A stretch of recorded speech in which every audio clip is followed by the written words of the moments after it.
Sariling. Sabi natin sarili. Sariling masamang pita. Amen. May matutunan tayo dyan. Bakit? Kasi most of the time, pag tayo nauulo, sinisi natin lagi dyan. Maintindihan natin yung proseso, paano nauulog ang tao. Amen. Alam natin na ang puso kailanman hindi nagmula sa Diyos. Paliwanag, ang nakasulat dito, bago ko balikan niya. James 1:13, atras lang tayo, James 1:14 yung kanina. Saan yung Tagalog sa baba? Nasa bulan. Wag!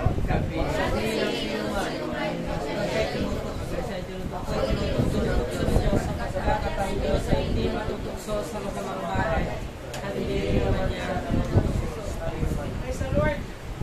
Huwag daw sabihin ni naman na ano? Tinutukso ako ng Diyos. Tinitempa ko ng Diyos. Bakit? Kasi maliwanag po dyan, sapagkat ang Diyos ay hindi ano? Hindi siya matutukso. Kaya kahapon ba tayo nanonood ng Superbook? Nanonood kami sa Superbook. Kahit mabatay, may matutunan po tayo. Si Hope, pinakita doon sa cartoons, diba? Si Satanas, galing sa baba. Lumipad siya ngayon. At doon, sa harapan ng naklupan ng Diyos. At nakikipag-usap sa Diyos. Pero hindi niya pwedeng nilangit ang Diyos. Hindi maaaring matukso ng nilikha ang lumikha kailan. Amen? Amen. Naniniwala po ba tayo doon? Amen.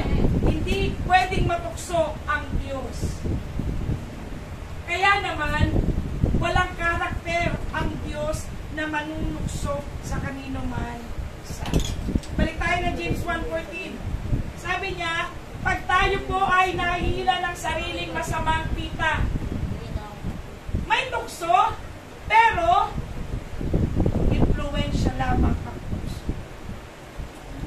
Hindi ang tukso maggagalaw ng ating kamay para gumawa ng mga likong bagay o magpupuka ng ating bibig para magsalita ng walang kapuluang salita. Tayo ay dadalhin lamang ng influence, at tawag ay tukso.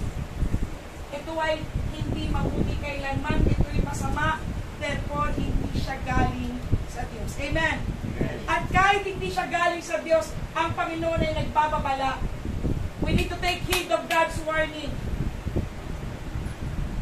Alam niyo ba kung bakit tayo ba hindi na tumatalo? Why? Tukso. Hindi kilala. Kumisan, pinapaliwala. Hindi, malakas naman ako. Palagi ako nagpa-prayer meeting. Palagi ako nagbabasa ng Bible. Pag-aralan natin. Amen. Amen? Bago tayo pumunta dyan, paano nga ba dumarating ang tukso? Pag-aralan natin yung John 10:10. Ito po yung nasa taas. Hindi pumaparito ang magnanakaw, kundi upang magnakaw, pumatay at pumuksa. Hindi pumaparito ang magnanakaw. Sabi natin magnanakaw. Ang magnanakaw, alam natin, wala na kundi ang Diablo. Eh maya, sino ang magnanakaw? Ang Diablo, si Satanas. Siya po ay naparito, napakaliwanag ng kanyang kurso, magnakaw. Anong nanakawin niya? Pag inintindi natin itong 1 Corinthians chapter 2:16, sapagkat sino nakakakilala ng pag-iisip ng Panginoon upang siya ituruan niya, tatapat na sa atin ang pag-iisip ni Kristo. Nasa atin ang pag-iisip ni Kristo. We have the mind of Christ. Diba sabi ng Diyos, God did not give you the spirit of fear, but the power of love and of a sound mind. Mahusay na pag-iisip. Bakit? Yun po ay pag-iisip ni Kristo. Ibinigay sa atin. Ibinigay sa atin. Amen? Amen. We believe the gospel. We repent and we believe. Binibigyan tayo ng Diyos ng pag-iisip. Bakit? Kasi may kaaway. He is a troublemaker. Anong gagawin niya sa mga anak ng Diyos? Manukso. Tutem. At sino ang tutuksoin? Lahat. Sabi mo, ikaw din. Sabi sa kapatid mo, ikaw din. Lahat.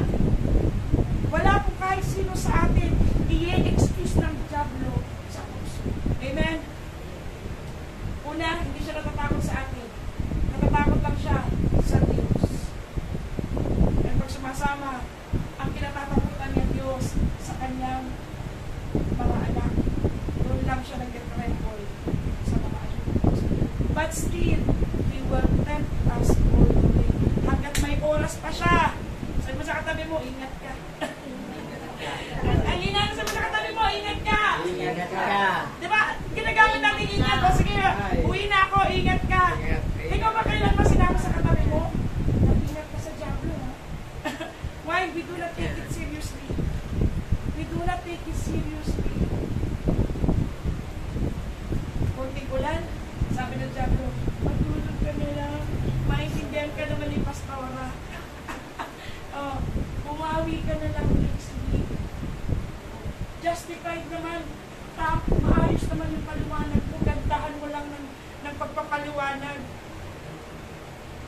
Pag isang Kristyano na inaakay ng Diyos at hindi lumalo sa gawain, that is temptation. Temptation pa lang, ha? Temptation. Inaakay. Walang ano bang masama na hindi mo dumadaan sa Diyos. Kasi ulitin natin, you have the mind of Christ, meron tayong pag-iisip ni Kristo. Amen? Pumaparito siya, ano muna niya ginagawa? Tinutokso ka? Hindi! Ninanakaw niya muna yung mahusay na pag-iisip. Kasi kapag hindi niya ginawa yun, hindi ka niya matutokso. Bakit gagawin mong shield? Helmet of salvation. Hindi ba may helmet of salvation? Gagawin nating panangga yung mahusay na pag-iisip na pinigay ng Diyos. Para sabihin natin, hoy, kita kita. Diablo ka. Ang liwaliwanag mo. Hindi mo po manaloko, hindi mo po madadaya, hindi mo po pwedeng palinggan ng mga kasinungalingan. Kasi merong mahusay na pag-iisip. Therefore, ang sistema ng Diablo ay ito, nanakawin niya. Yun ang gagawin. Hindi ka niya tutuksoin agad. Saan galing ang Diablo? Galing po siya sa langit. Naglilipod siya sa ulan mismo ng Diyos. Ito, talaga ba sasabihin natin na walang alam ang Diablo?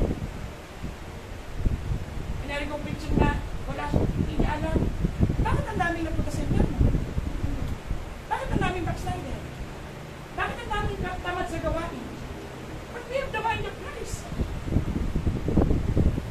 24/7, He grows like a lion. Kaya mo natin pinapansin. Dali lang ang buhay. Amen? Basta may gawain. Basta meron ka ng mga kailangan mo. Pero siya, brother mo siya gano'ng pinapansin. Hindi pa siya tapos. First step lang yung magnakaw. Kasi ang gusto niya gawin talaga, mamuksa. Hindi lang siya makakapuksa hanggat hindi ka na nananakawa. Amen? May strategy din ang Diablo. At sabi ng Diyos, maging matalino ka na gari ng serpiente. Why? Kasi serpiente siya. Amen? Balik tayo. Magnanakaw ang Diablo. Anong una nanakawin niya? Yung binigay sa akin ng Diyos. Original creation natin. Nilikha ang mga tao ayon sa wagas ng Diyos. 1:27 of Genesis. Amen? Ibinabalik tayo to. Nire-restore ng Diyos yung original na pagkakalikha sa atin. Meron tayong pag-iisip ni Kristo. Why? Sino man sa atin na hindi tumating at hindi tumanggap ng pag-iisip ni Kristo, kailanman hindi niya matatapos ang takbuhin niya. Gagamitin niya lahat ng lakas niya, pinag-aralan niya kung saan man siya nag-aaral, pero walang wisdom. Amen? Sabi nga ng Diyos, ang unawa ng tao sa ibabaw ng lupa ay walang kapunan, walang nararamdaman. Now, kung ang Diablo ay magnanakaw, at tinanakaw niya itong mahusay na pag-iisip na ibinigay sa atin ng Diyos when we repented, when we believe, anong dapat natin malaman? Kaya nagsimula itong panunukso ng Diablo. Siyempre, on the creation. Amen? Sabi niya, but every man, including Adam of course, every man, lahat ng tao sa bahay nila, tutusoy na Diablo. Pag-aralan natin ang Genesis. Kita niyo pa ba? Kita niyo pa ba? Kaya niyo basahin diretso? Tingnan niyo na lang po ang babasa. Sabi, nangyari dito sa Genesis chapter 3, 1-7, yung naranasan ni Eva at ni Adan. Ang ahas nga ilalagpuso kay salinman sa mga hayop sa parang nanilikha ng Panginoong Diyos At sinabi niya sa babae, kung na ibang sinabi ng Diyos, huwag kayong kakain sa alinmang punong kahoy sa halamanan. At sinabi ng babae sa sino yung babae? Si Eva. At sinabi ni Eva, at sinabi ng ahas kay Eva, sa bunga ng mga punong kahoy sa halamanan ay makakakain kami. Tatapos sa bunga ng punong kahoy na nasa gitna ng halamanan, ay sinabi ng Diyos, huwag kayong kakain niyon, huwag ninyong iipuin, baka kayo'y mamatay. 4. At sinabi ng ahas sa babae, tunay na hindi kayo mamamatay. Kita niyo yung 5, sapagkat sa araw na kayo kumain niyaon ay at kayo'y magiging parang Diyos na nakakilala ng mabuti at masama. 6. At ang makita ng babae ng bunga ng punong kahoy ay mabuting kanin at nakalulugod sa mga mata at kahoy na mananasa upang magpapantas sa tao ay pumita siya ng bunga niyaon at kinain. At binigyan din niya ang kanyang asawa kasama niya si Adan at ito'y kumain. 7. At nadilan kapwa, sabay sila. At nadilan kapwa ang kanilang mga mata at kanilang nakilalang sila yung mga uban. At sila tumayo yung mga tao ng puno ng igos at kanilang ginawang anak. The fall of lagi natin narinig. Pero pag-alala natin, paano nga ba talaga nahulog si Adan? Pag pinag-aralan natin ang chapter 2, matalino si Adan. Why? He has the mind of Christ because Christ is part of creation. Part siya nung na-create ang mundo.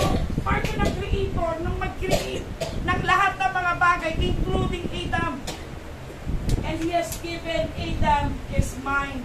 Matalinong tao si Adan.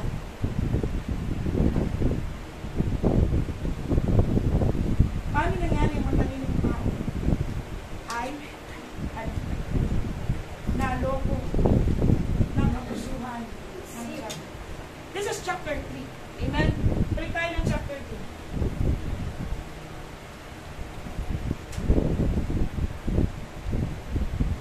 Hallelujah. Chapter 1 muna tayo.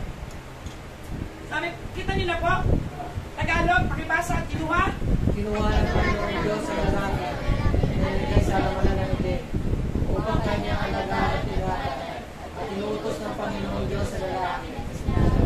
Sa lahat ng punong para sa halamanan, nakakain ka ng kanyang tapos sa saway ng pagpapilala ng mabuti at masama ay huwag kang makakain, sapagkat sa araw na ito ay kumain. Walang sakta lang. Amen. Tuwarin niyo ako chapter 3 yan. Kasi pagkasunod yan po kayo. Naintindihan po ba yung sabi? Kinuha ng Panginoon Diyos sa lalaki si Adan, nilagay sa halamanan. Para ano? Upang kanyang alagaan at ingatan. At doon, kinausap siya ng Diyos. At iniutos. Kinausap siya ng merong ano? May pag-utos. Ibig sabihin, hindi siya pinakiusapan ng Diyos. Inutusan ng Diyos si Adan na ano? Sa lahat ng punong kahoy sa halamanan, makakakain ka na may kalayaan. Utos yun. Maliwanag, ang iniutos ng Panginoon. Hindi siya basta kinausap. Bakit kaya utos ang ginawa ng Diyos? Because God is an all-knowing God. He knows the thought of man. Alam mo. Sabi ko nga, di pupunta tayo rito. Tayo ba pupunta sa gawain ng Diyos, umaasa sa Diyos? Amen.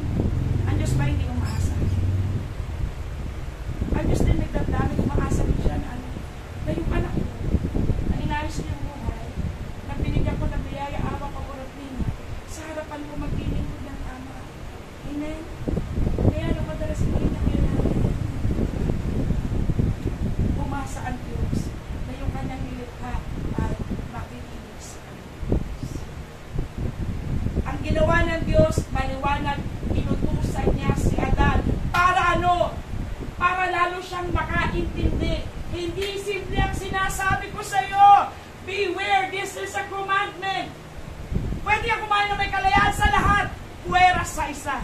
Except these 3. Utos ng Diyos. May nagpipick up po ba tayo? Pag nag-utos ang Diyos, utos siya. And when we break it, it's called sin. Amen. Hindi lang siya basta pagkukulang, it's called sin. Kasalanan. When we break God's commandment, it's called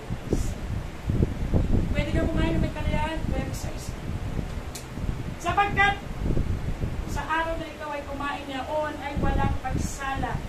Sabi niya, shall surely die.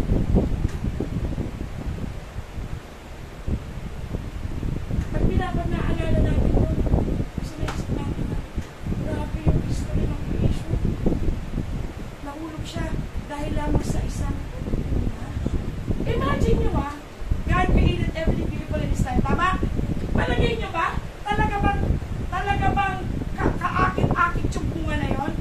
Kapatay ko, Ben, yung mga puno na nakakalat doon sa atin ng Eden, hindi ba mananasang kainin? Hindi ba magandang tignan kainin? Hindi ba mukhang masarap? Hindi ba mukhang masustansya? Hindi ba mukhang kainang-inang na tanggapin? Mainam. Kasi walang nilikha ang Diyos na pangit. Amen. Tama ba? Pero bakit siya natukso sa gitna? Nalala natin. You know what? History repeats itself. Ang Diablo noon ngayon ang nakainan siya. Amen! Kasi gaya-gaya siya sa Diyos. Ang Diyos, to yan. Yung 38. Hindi magbabago ang Diyos. Ang Diablo hindi na rin magbabago. Kaya nga ginawang impyerno eh. Amen? Kapitin ko, Ben. Ang Diablo nagkasala, binigay pa si Jesus? Hindi. Ginawa ang impyerno.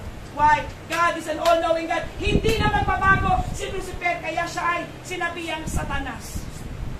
Eh tayo, hallelujah, praise the Lord. Hindi na tayo ng Diyos, hindi gaya ni Lucifer. Kasi binigay niya si Jesus sa atin. Why? Umaasa ang Diyos. Magbabago. Hahabulin ka hanggang huling hininga. Hahabulin tayo ng Diyos. At pag pumayag ka, aabutan ka ng Diyos. Amen? Pray tayo. Nauna to chapter 2 Kaya ko naayusin yung pagkakapin. Naunang nagsabi ang Diyos, wag! Chapter 3. Talaga bang maganda yung bunga? Hindi. Why? Because Eve talked to the serpent. Kasi nakipag-usap siya, nakipagkwentuhan siya sa Diablo. Tama ba, nanay? Nakipagkwentuhan ang haba niya. Tingnan ninyo. Hindi nga nagkasya yung 7 at liit-liit na. Ang haba ng usapan nila, Tama? Alam ni Eva na yun ay Diablo. Ulitin natin. He had the mind of Christ. Alam niya. Alam mo rin kapag tukso ang nakikipag-usap sa'yo. And then, what do? We entertain. Why? Kasi magandang sinasabi niyan. Hindi ka niya sasawayin. Hindi sabihin, nagaya ng sabi ng Diyos, huwag! Ang sasabihin niya, sige, magpakatotoo ka lang. Gawin mo yung gusto mo. Hindi ba, sarap pakinggan? Alam mo, napakabait mo talaga. Gawin mo yung gusto mo. Akala na iba, hindi ka nagbabago ka talaga. The devil is alive. At lahat ng nakinig sa kanya, dinala niya sa impyerno. At naghahanap pa siya ng masisilang papunta doon. Maraming daan papasok, walang daan palabas. Take heed. Makinig tayo sa sinasabi ng Diyos. Ang Diablo ay magtanong. At mamamatay. You shall surely die. And they die. Tama? Nagnakaw, pumatay, at pinalayas sila sa hagdan. Why? They break God's law. Ano nangyari? Separation from the Lord. At kapwa natin ang kanilang mata. Pareho sila. It doesn't matter kung nauna si Eva, inabutan si Adan. Ang magagawa ng kasalanan, ang kaluluwa nagkakasala ang mamamatay. Amen? Sabi po na isip yan. Ang kaluluwa ng kasala, ang kaluluwa nagkakasala ay kaluluwang mamamatay. Puntaan natin ito. James 1. Praise the Lord. Sabi po nito, pakibasa po yung Tagalog, James 1:15-16. Kung magkagayon, kung may pagliit ay nararamdaman ng kasalanan, at ang kasalanan ng pagkamalaki ay namumunga ng kamatayan, huwag kayong kagaya ang mga kong pagkamalaki. Praise the Lord. Kailan dumarating ang tukso, pinapayagan kapag nadadaya po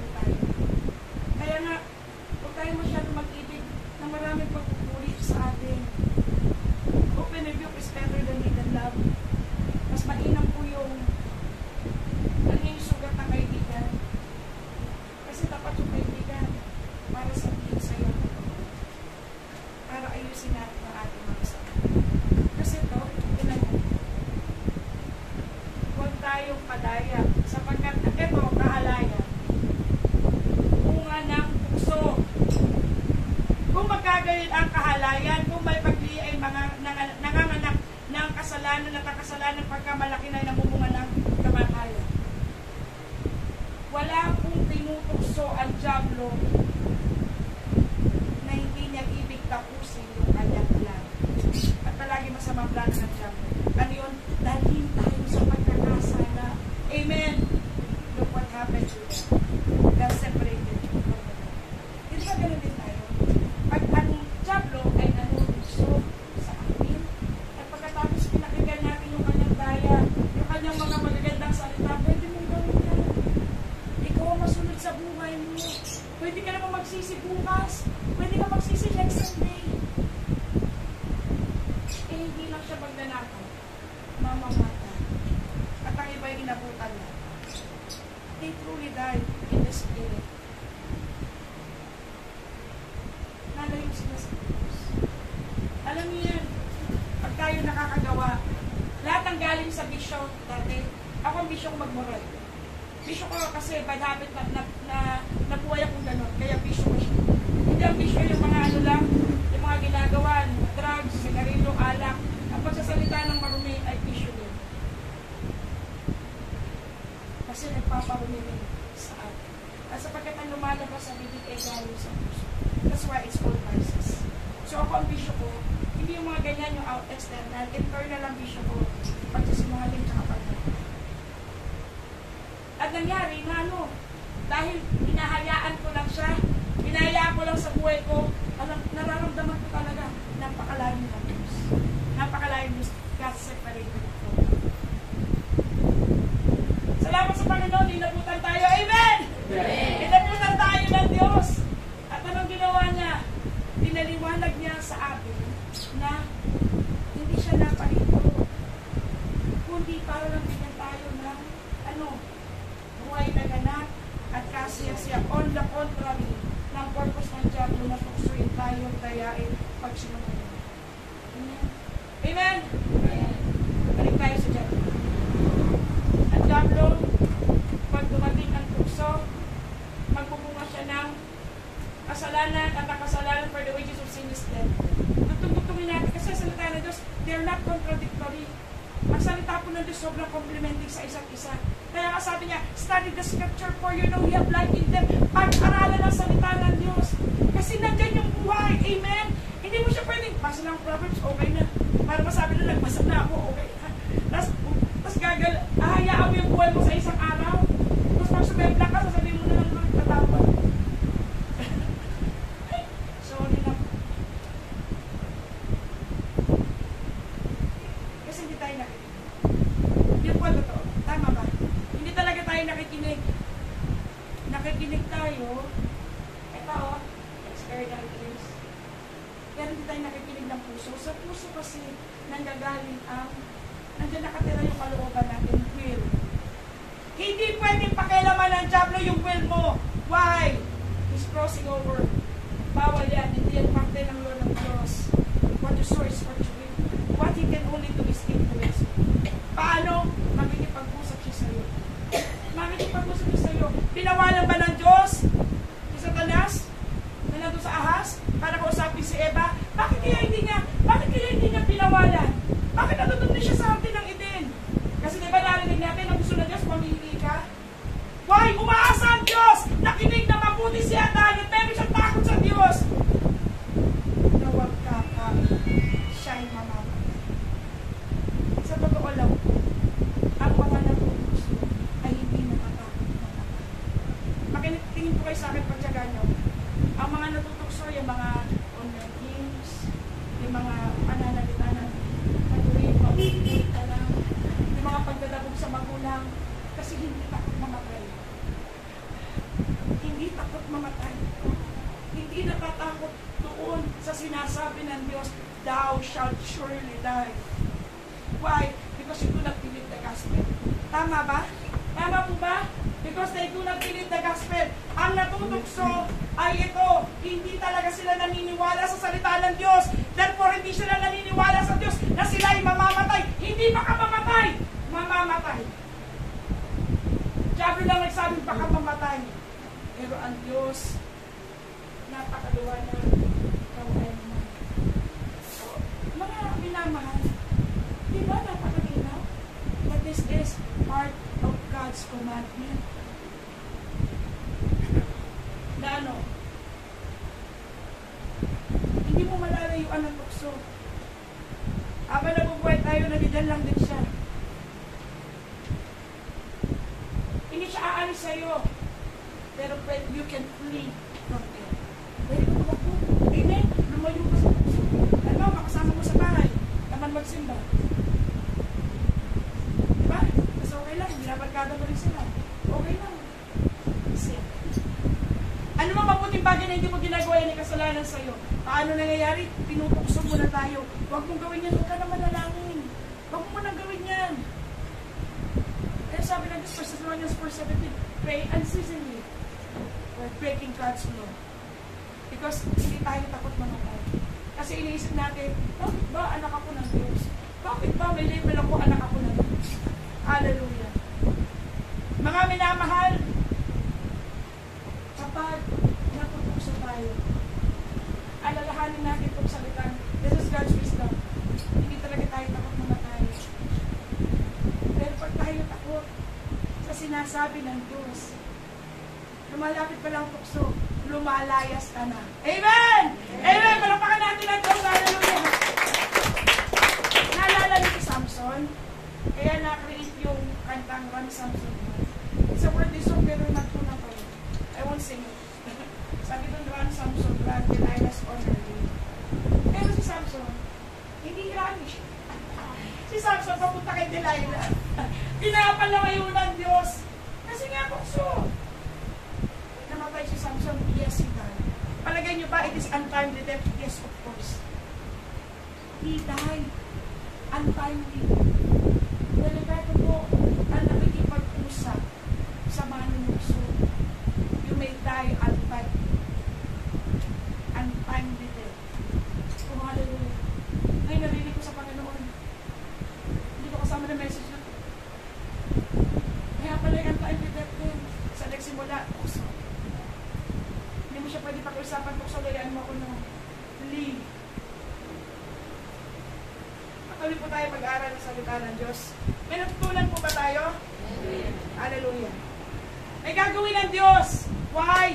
Ayaw niya kayong mamatay. Ayaw niya akong mamatay. Ang gusto niya tapusin natin yung ating takbuhin. Amen. Makarating tayo. Tanggapin natin. Tabuhin natin yung gantimpalang nilaan para sa atin. Hindi pa nililika ang sanlibutan. Inilaan na ng Diyos sa mga tapat. Amen. Ito ang gagawin ng Diyos. Yung nasa taas, Hebrews 2:18. Basahin nyo nga po yun, for in that He is able to support them that are tempted. Tagalog, palibasay.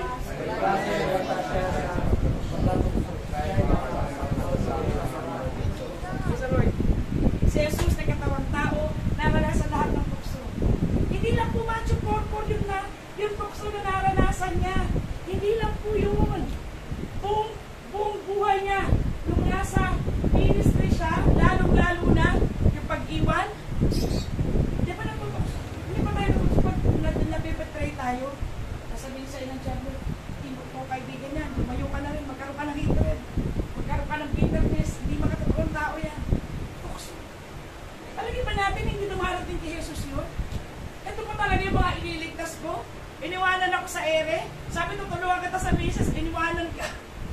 Oh. Nasa na sila? Sabi ko lang. Pag minuto, wala naman. Mag-isa ka lang. Sama mo ang Diyos. Tinukso siya ng lahat ng klase ng pagkatukso. Therefore, kaya ka na.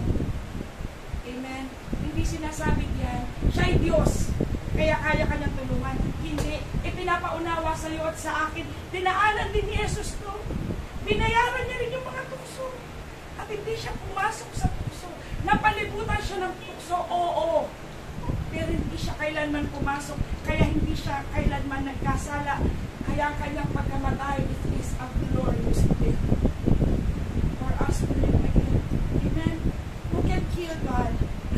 Sino kayang pumatay sa Diyos? Who can kill God? No one. No one.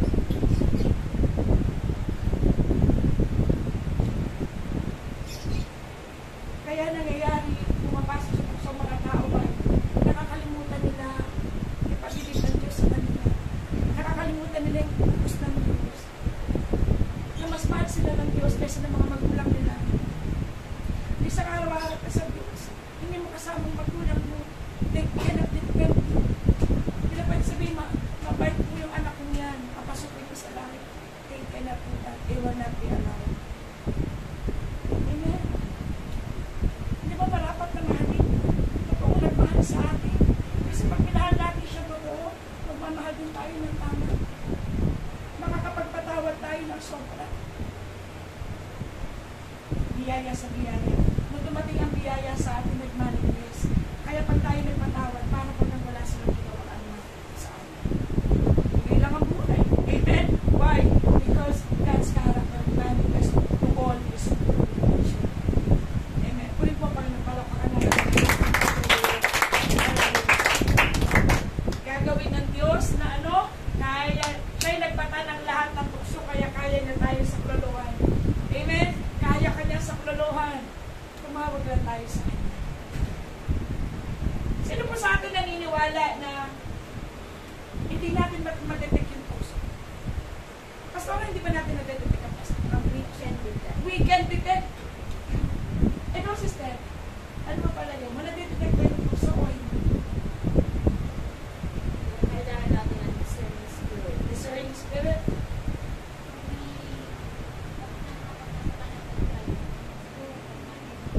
Pag nagbabasa ng Bible, madetect mo. Kasi pinapakilala yung tukso sa Bible. Ikaw, sister, madetect mo ba?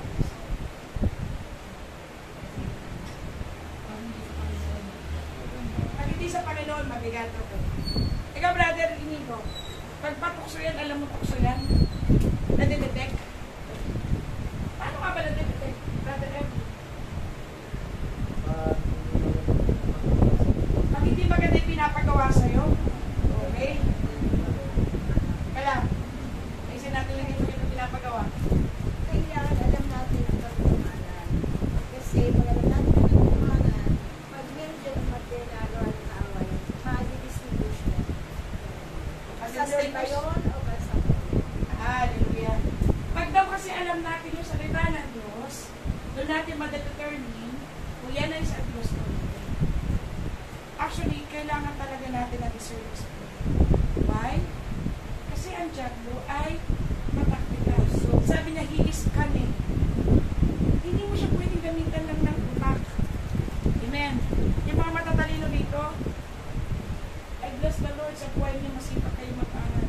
Pero take note, hindi kaya ng utak natin yung katusuhan niya. It came from heaven. Ang kayang gumapi sa kanya, is Holy We can Spirit. get knowledge in college, but wisdom comes from God. Hallelujah. Ang kapangyarihan para ma-determine natin kung yan ay sa kaaway, dapat talaga ay una, palagi tayong nakadikit sa Diyos. Kasalita na Diyos at ang Diyos ay isa. Hindi natin pwede sabihin, nakadikit ako sa Diyos, malapit ako sa Diyos, wala kang alam na salita ng Diyos. Paano nangyari? Amen. Paano? Hindi ko maintindihan mo. Kasi mula po nung nakakilala ko sa Panginoon, mas gusto ko magbasa kaysa kumain. And God is my witness. Nalalagpasan ako ng panalian, nagugulat ako hapon na, hawak ko pa rin yung Bible.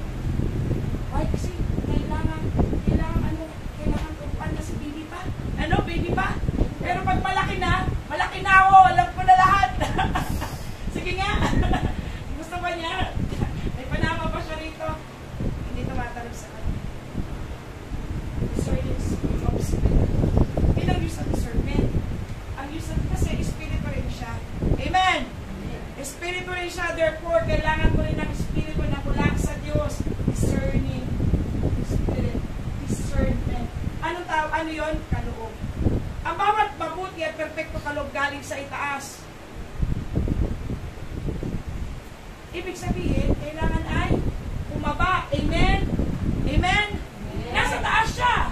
Galing siya sa lukluban ng Ama, James 1:17. Pero kailangan mo siyang tagapin. Paano? Hingin mo. Kasi kung ganito lang tayo, dumadalo lang tayo, hinayaan lang natin yung buhay. Pag nagkakamali tayo, hinayaan lang natin. Isang araw magugulat ka, patay ka na pala. Sa paulit-ulit na pagkakasala. Sa maliliit na maliliit, hindi ka naman napapansin, maliliit lang naman.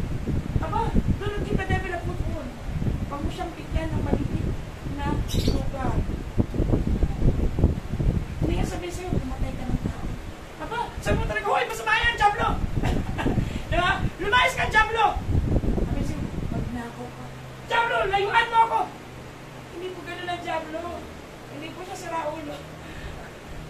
Ang kanyang isip, alam niyo ba napahaginan siya? He's also a creature of God. Original. Amen. And I'm talking about Lucifer, not Satan. I'm talking about Lucifer. When he became Satan, dala-dala niya yung character ng pagiging wise. Kaya nga sabi ng Biblia, be wise as a serpent. Bakit sinabi ng Diyos because the serpent is wise? Amen.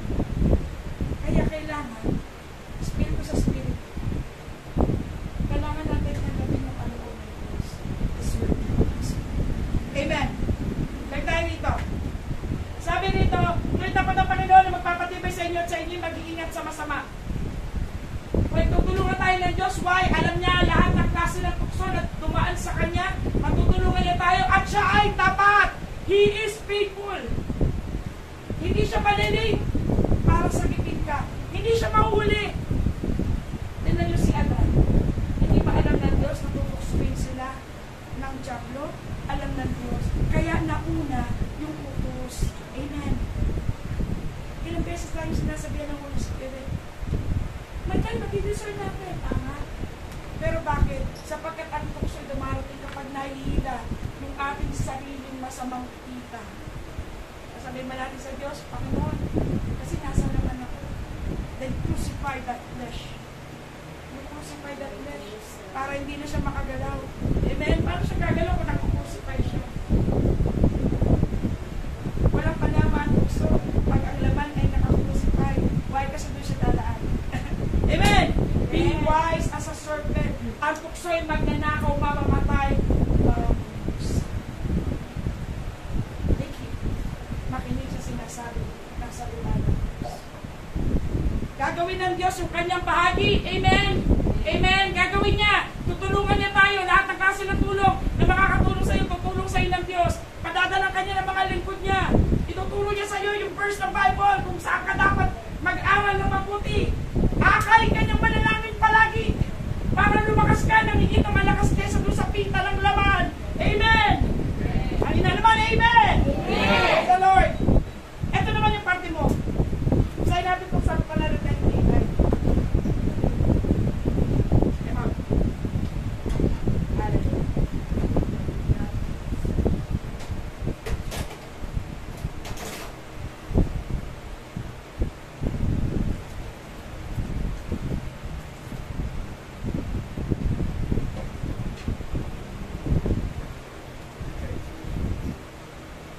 Psalms 119 verse 11.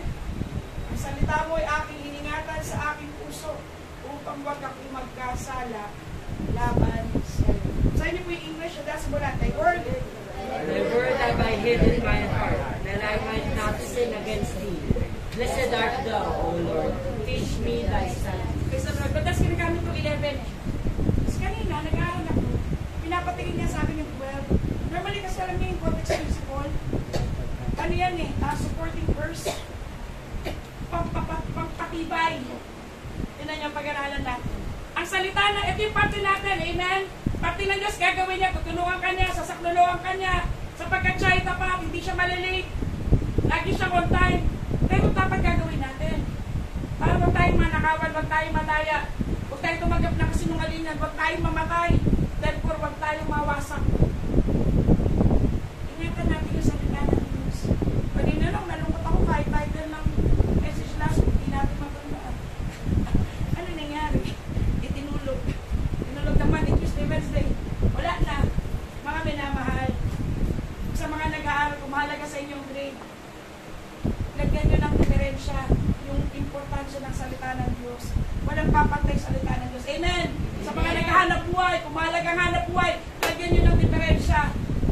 Lagyan nyo ng punto na hiwalay, na malayo yung importansya ng salita ng Diyos kaysa hanap buhay. Kasi sa gayong bagay na, maiingatan nyo. Nag-iingat ka ba ng mga bagay na pantay lang sa ibang bagay? Walang priority. Kasi kapag mas mahalaga sa salita ng Diyos, kasi sa lahat ng mga bagay na meron tayo, iingatan mo siya kasi nga mahalaga. Amen? May pinaka-ingatan ka, isa paliit na sigsig. Grabe, ano to? 20 dito. Minana ko pa sa lola ng lola ko.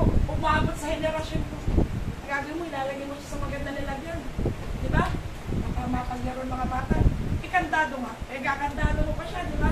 Oh. Baka maya-maya, tinitingnan mo. Naku, baka may nakabukas. Papantayan mo siya. Hindi ba yun ang sinasabi ng salita ng Diyos? God's word, have I hid, have I continuously. Hindi po yung una nakakilala tayo sa Panginoon na mainit tayo, nag-aapon tayo. Hindi yata salita ng Diyos. Pero ngayon na malalaki na tayo, hindi natin matagal na tayo, hindi natin mature na tayo, pinabayaan natin salita ng Diyos. Ay, pag-isado ko naman. Hindi siya parang dito. Parang po siya dito. Amen? Parang po siya sa puso. Kaya sabi ng Diyos thou shalt love me with thy all understanding. Hindi. Ako na with all thy heart. Dito. Dito yung salita ng Diyos. Amen? Kasi mahalaga sa puso natin, totoong mahal. Pag iningatan natin salita ng Diyos, walang pwesto ang mahal ng Diyos. Tunay na lang mag-discern, mag-detect mo siya ng mabilis. Hindi siya makakalapit. Kasi bumubuelo pa lang siya, alam mo na for you have the mind of Christ. Amen? Amen? Amen.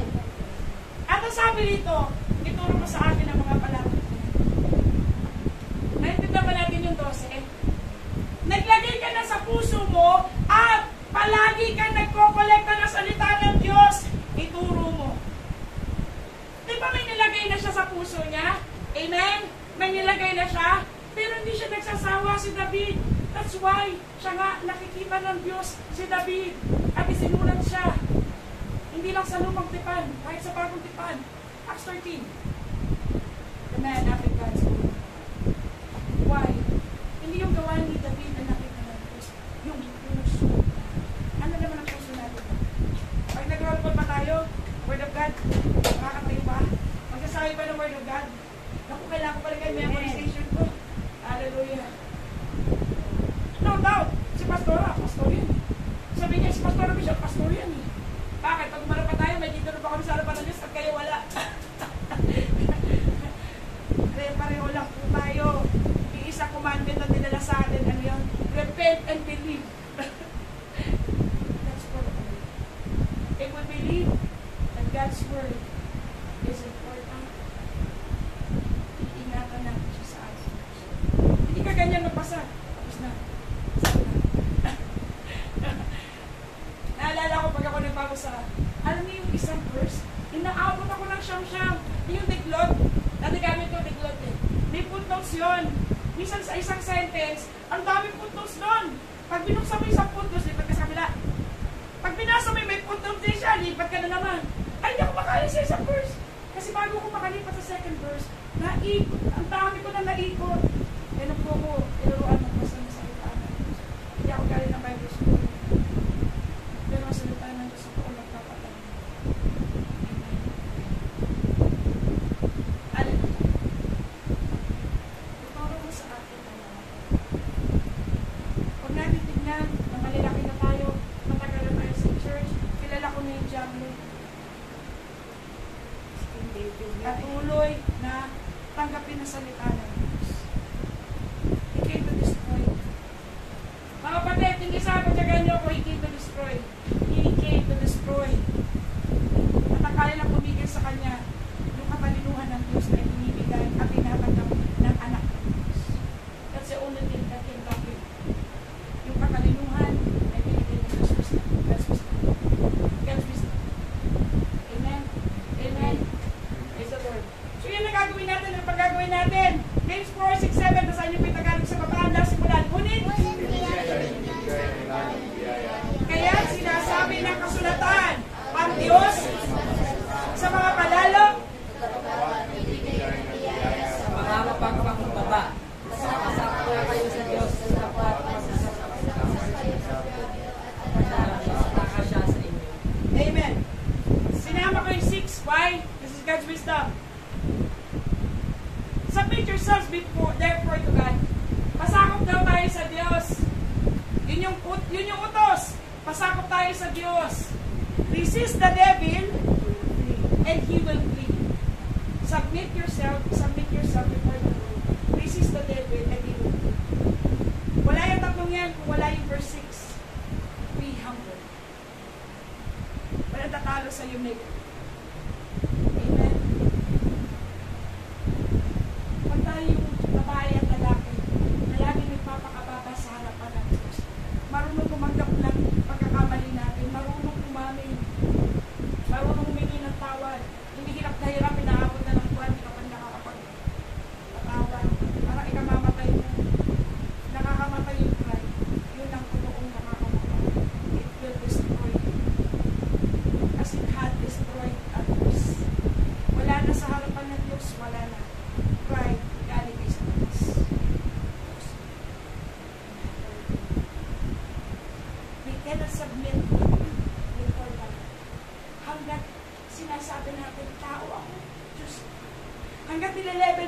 sarili natin saan tayo dapat.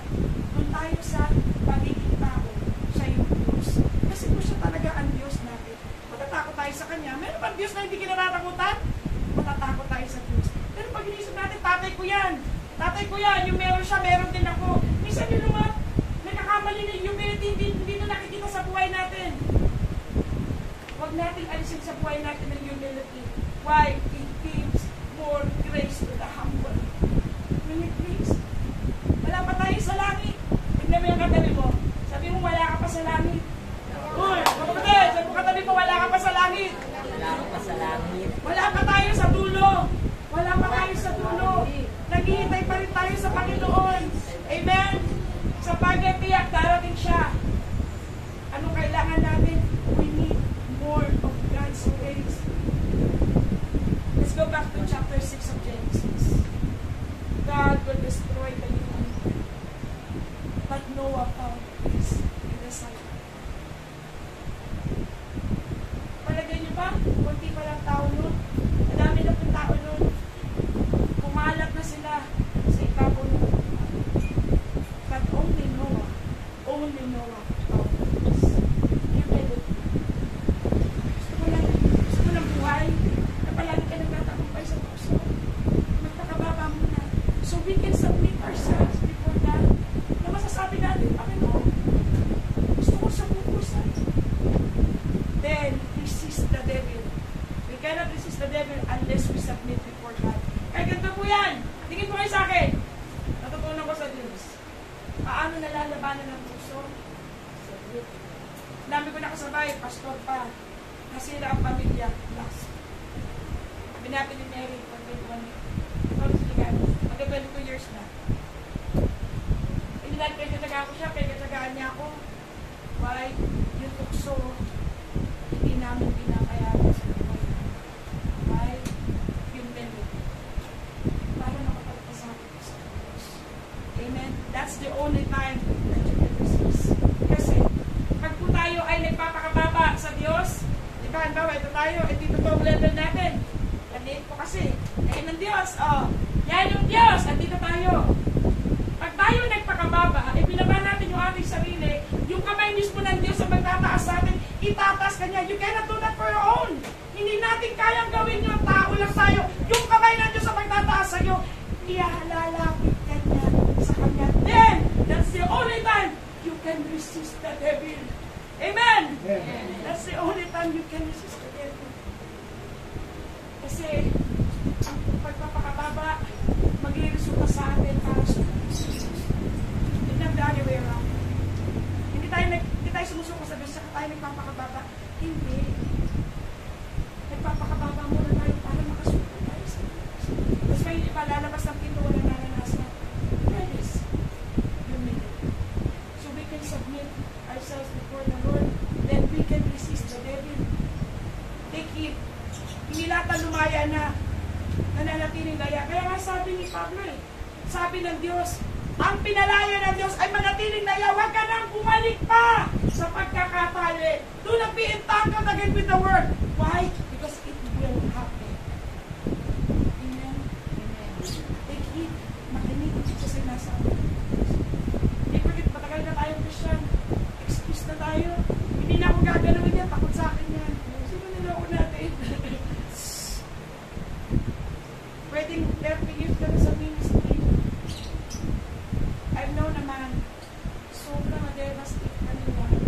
Kaya tayo ng church natin. Grabe, naglalakad pa lang yan. 90 days na tang glory, sobrang glorious.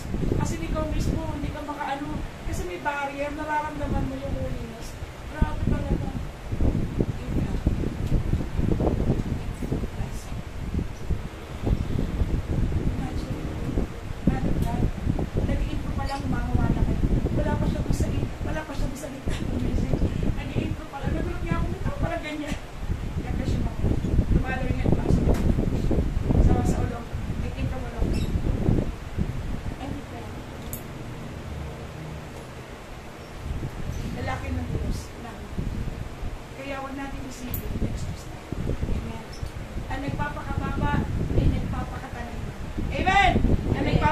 Nagpapakatalino, makakayanan natin sumuko